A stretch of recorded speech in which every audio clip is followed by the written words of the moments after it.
It's swami time. It's swami time. It is swami time.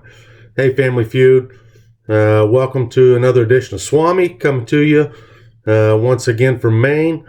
I got a little storming going on outside. They call it a bomb cyclone. Never been in one of those before, but more on that later. We're going to get back to bomb cyclone. Let's get right into a little recap. We're at the halfway point of the season, taking a look at standings. If the playoffs started today, you'd have Dirte as the number 1 overall seed. You'd have the Rabbis as the number 2 seed, both receiving byes. Sitting in the 3 slot would be our rookie, Sam Houston's Hellraisers. In the 4 spot, you'd have Boats and Hose. In the 5 spot, Taylor's Tenacious Terriers. And in the 6th spot, you would have Dreads. That would be your playoff teams right now.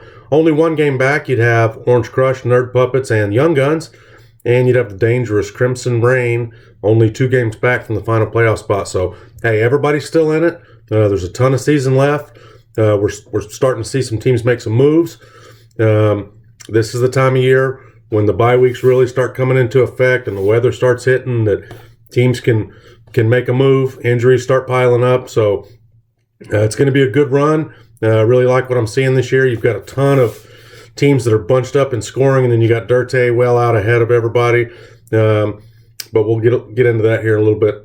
So without further ado, let's get into our picks. Going to do a sweet, short pick'em session so we can get this thing uploaded and get ready for some Thursday night football. So let's do it. Here we go. All right, in our first game of the week, this pits Sam Houston's Hellraisers against Crimson Rain.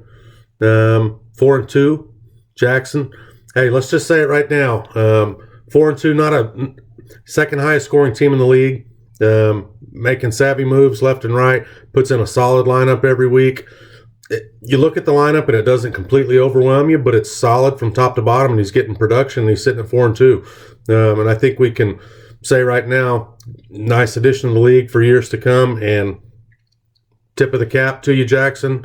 Really nice start to your fantasy career in the Family Feud. Mike Stout's had a super horrendous year. Unlucky. He's lost Saquon Barkley to injury. Juju hasn't produced. But let me tell you guys, he's got some really nice pieces. He's got Josh Jacobs, who's been a wonderful rookie surprise. Chris Carson has just been flat getting it done. Brady's Brady. And Carlos Hyde's been a really nice surprise. So in this one, the Hellraisers are favored in this, but I've got a gut feeling that Crimson's just not done yet. If he can get any production from his wide receivers, he's got Tyler Boyd and DK Metcalf, which is underwhelming for sure. But I love his stable of running backs. I think Brady has a big night on Monday night, even though the Jets defense has been playing good. He's got the top-ranked tight end in Austin Hooper. He may get Saquon Barkley back if he gets him back this week. Mike is only 2 spots out, and if that team can get on a roll, we know how fast it can turn in this. And I'm going to pick an upset here. Sorry, Jax, after what I gave you there. I think that Mike Stout has his best football ahead of him. I don't think that he's done for the season. And if he can get a win here and get Barkley back, look out. And I think that he just edges this one out. And so I'm going to go Crimson Rain by 1.5. All right, here we go. Game number 2. Game number 2 is pitting Orange Crush at the Deadheads, going into the Rastafarian Dome. This is a big game. Crush sitting at 2-4, Dreads at 3-3. I'm going to talk a little bit about these two teams. First of all, Orange Crush. A couple of key stats here. You know, Orange Crush has had years where you look forward to playing her once or twice on the schedule because you had a good shot of getting her. I don't think this is the year that you feel like facing her. When we look at her lineup, she's got Russell Wilson as a signal caller, number 4 overall quarterback, almost number 1. He's only a few points out of the top spot. Zeke Elliott, nobody wants to play him in any given week. Julio Jones, who's underperformed. Do you really want to go against Julio, who can throw up 30 any week? Michael Gallup, strong number 2. DJ Chark has been a revelation. Julio Jones, as bad as people are perceiving him, is the number 5 overall receiver in fantasy football.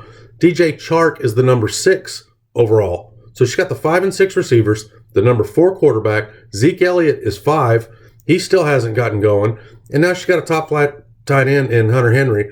who there was some contention over with Boats. Boats wanted Hunter Henry super bad. He drafted him, all of this. Crush said, no, I'm not packing in the season. I'm going to go for a top-tier tight end. I think I've got the horses to do it. And Greg Zuerlein, a top kicker. So there's firepower on that team. Deadheads has pieced together a 3-3. Got a super ugly win. He broke the streak of Dirty last week, but a win's a win in the league, as we know. And like he said, 3-3 looks better than 2-4. Mahomes has been playing on a busted ankle, but he's still Pat Mahomes. He gets a big Thursday night matchup tonight on prime time. We're going to see how he looks. Gurley, Fournette, Lindsey. I think Gurley gets going this week. The Rams need him to get going this week. Fournette has been solid, quiet but solid, and Phillip Lindsay's been good. And it was a nice pickup by Sapp. Plugging in Phillip Lindsay, sitting on the waiver wire for forever. Excuse me. And Julian Edelman. Triple T's did not want to drop him, but had to make a move, and that's a solid plug-in. So, good lineups. This is a good, solid game between two good teams. I've just got a feeling about the running backs this week. The 3 running backs for the Dreads have really nice matchups, and I think that they're going to pull through. So I'm going to go ahead and pick the Deadheads by 4 this week. Two good teams, though. All right, here we are with game number 3, Nerd Puppets at Young Guns. I don't know what Young Guns would call their stadium. I guess it would be the Saloon, the Wild West. Give me a name. Think about it, Young Guns. Give me a name what your stadium would be. All right, Nerd Puppets. Big game for these two as well. We got 2-4 Nerd Puppets, 2-4 Young Guns. Both teams need a win to stay in the playoff hunt. Horrible week for Johnny to need a win. He's got bye week blues. And we talked about that. I talked about that earlier. He's got Nick Chubb on a bye, stud. Mike Evans on a bye, super stud. Greg Olsen on a bye. It's all he's got. Will Dissly hurt for the season. Ouch. So what does he throw out there? He's got Dak in a high shootout game with Philly. He's got Le'Veon Bell against New England. Don't like it at all. Darrell Williams from Kansas City. It's all he can put in, I guess. Tyreek Hill. Hey, there's some firepower. And Cortland Sutton's been nice this year. Little pickup by McCole Hardman for $400,000 just to plug in a receiver. Boom or bust. Okay, and Noah Fant. It's just a makeshift lineup for Nerd Puppets. Let's just call it what it is. Young Guns looking a little bit better on the other side of it. Kyler Murray's starting to hit. Tevin Coleman, really nice pickup today by that. San Francisco strong. They run the ball. It's an amazing matchup against Washington. And then Derrick Henry and Kerryon Johnson. I don't know. They're both plotters. They're touchdown dependent plotters.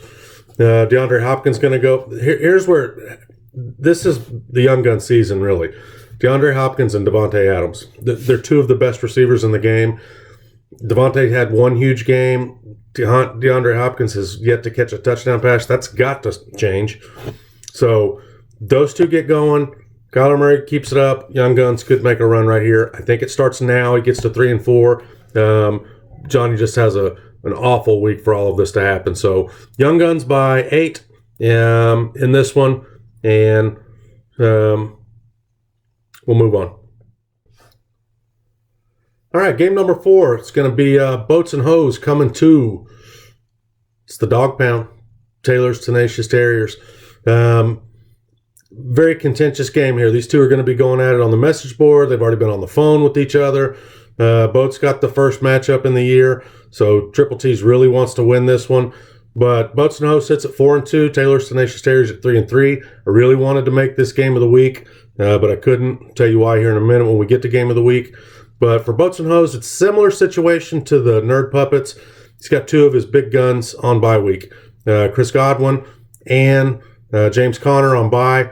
So here he goes into add drop mode to try to fill in because he wants to beat the old man.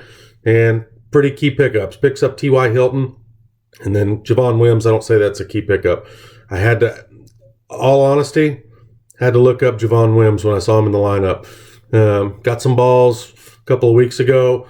against the New Orleans defense. We'll find out about that. Let's talk about boats for a second, though. Lamar Jackson, number one quarterback. He's got some guys chasing him for that spot, but his Baltimore Ravens have been carrying him. Jackson and Ingram have been strong. Melvin Gordon still hasn't gotten going. We know what he can do. Nice pickup for T.Y. Hilton. You know, when T.Y. is right, he's really right. How much they throw the ball, who knows? Losing Andrew Luck was huge for T.Y. Hilton. He had to be dropped by Triple T's. But looky here, Boats and Hose goes and picks him up, and now Triple T's gets to face him. Always a dangerous situation. And Adam Thielen's been good. He's starting to get rolling. Still struggling with the tight end spot with T.J. Hawkinson. That's been worn out pretty good on the message board about his search for a tight end. He's offering first-round picks. Nobody's really willing to cash in just yet because it's a little early in the season. So I think Hawkinson, he does get a lot of looks. Still has some life left in him. And with all the talk about Hawkinson, just to pinpoint and highlight how bad the tight end position is this year, Hawkinson is still the number 10 tight end in the league. So Triple T's dismantled the lineup, got rid of T.Y. Hilton, got rid of Edelman, some key cogs that are now on other teams, but he had to. He was sitting at 1-3, picked up Sony Michel, picked up Calvin Ridley. Bang, bang, they produced 2 weeks in a row. He gets 2 wins. He now sits at 3-3. Couple that with the trade for Deshaun Watson, who's been a rock star for the last 2 weeks, and Terriers come in as actually a hot team. So we got Deshaun Watson. Devontae Freeman is starting to catch fire. The reason he drafted him, he thought this could happen in the Atlanta offense. He's starting to catch balls. He's starting to score touchdowns. Now he gets another good high-scoring matchup against the Rams. Sony Michel has been good. Just hasn't gotten in the end zone as much as what you would want from a New England running back, but he's still producing and he's getting the ball a ton. And then you see David Montgomery. The thing about the Triple T's is they have 6 running backs on the roster now. Devontae Freeman, Sony Michel, David Montgomery, Devin Singletary, Joe Mixon, Damian Williams. Picking the right running back in any given week is going to be the case, whether he comes or makes a move or not. Fitzgerald and Ridley, they're getting it done. They're getting a lot of balls. Ridley benefits from the coverage on Julio Jones and them being behind. So it's the right week for Triple T's to face Boats and Hose. 2 of his top playmakers are gone. I still think this is a dangerous game for the Triple T's, but he's at home. He needs to win. He needs to even up the yearly matchup. So Swami is going to go with Triple T's. Triple T's pull this one out, but it's going to be close.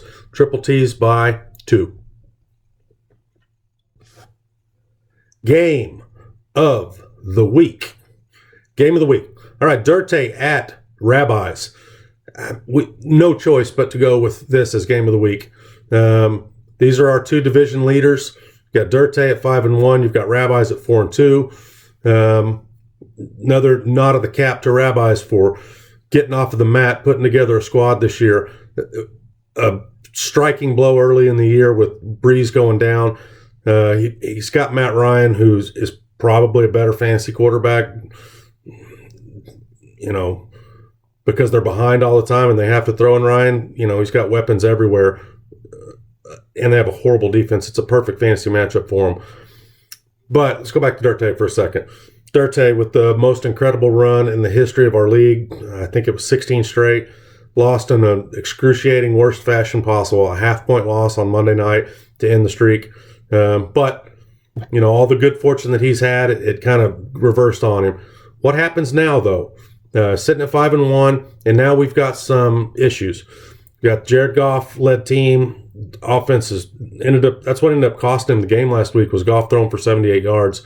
I've got Dalvin Cook on a Minnesota team that wants to throw the ball all of a sudden. You got Christian McCaffrey on a bye. Rabbis, I don't know how you prayed that one into effect, but you missed the number 1 player in fantasy football. And then you've got Tyler Lockett and Cooper Kupp. So same thing with Cooper Kupp. He's gonna go as the Rams go, and their offense looks like a mess right now. Tyler Lockett has been fantastic. That's another one of those undrafted players in our league that is just killing it. And he's going to produce again this week because Russell Wilson loves him, and he's good. So Dirte is starting to show some cracks in the foundation here, how he adjusts moving forward, I'm really interested to see. He's been riding the coattails and getting production everywhere, and he's got the New England Patriots defense, he walks into every week with like a 10-point advantage with that defense. Is that sustainable? I don't know. So, Rabbis, Matt Ryan, Alvin Kamara. Just say those two names right there, and that's points. Matt Breida in an offense. He is splitting carries. I do like the upgrade from Cohen to Matt Breida. And the San Francisco, they're going to run the ball. He's going to get double-digit touches. They're going to be pounding Washington. I still expect a good game out of him. Amari Cooper, he's got to have Amari Cooper going forward. He's hurt. How much are we going to get from him? It's a huge game against Philly.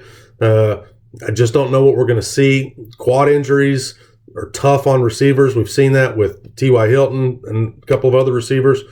And then Michael Thomas is an absolute freaking beast. Doesn't matter who's thrown to him, obviously. He does have Zach Ertz. He's had the Ingram. He's made this 4-2 record happen with a 2 tight end set, which is even more incredible. So this week, I think he catches Dirte on the exact perfect week. He misses McCaffrey. He's got Goff and Cooper Kupp struggling. And somehow the Rabbis are going to get it done this week. They're going to move to 5-2. He's going to drop Dirte to 5-2. And he's going to maintain control of the division. But Dirte will too. So I think these are still going to be our 2 leaders. We'll see what Hellraisers does. But good game. Had to be game of the week. Both of you great seasons.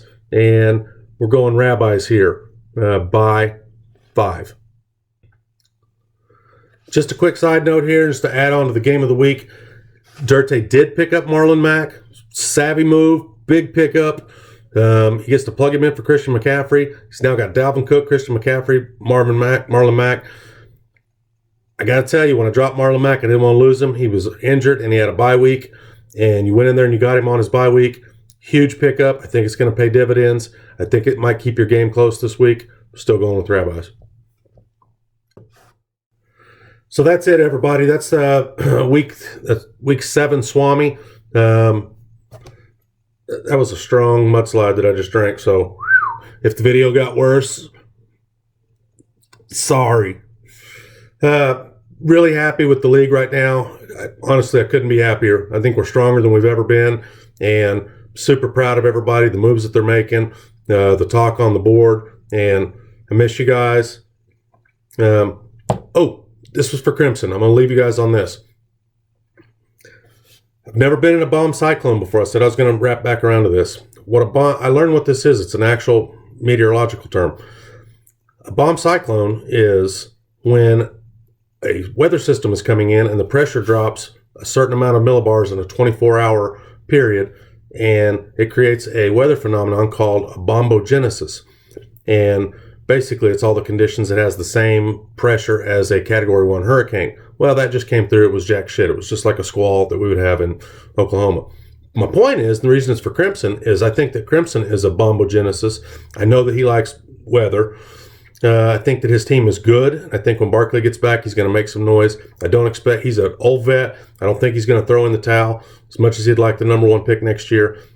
Hang in there, Crimson. I think you get a win this week. I think you get going. So, bombogenesis, baby. Swami's out!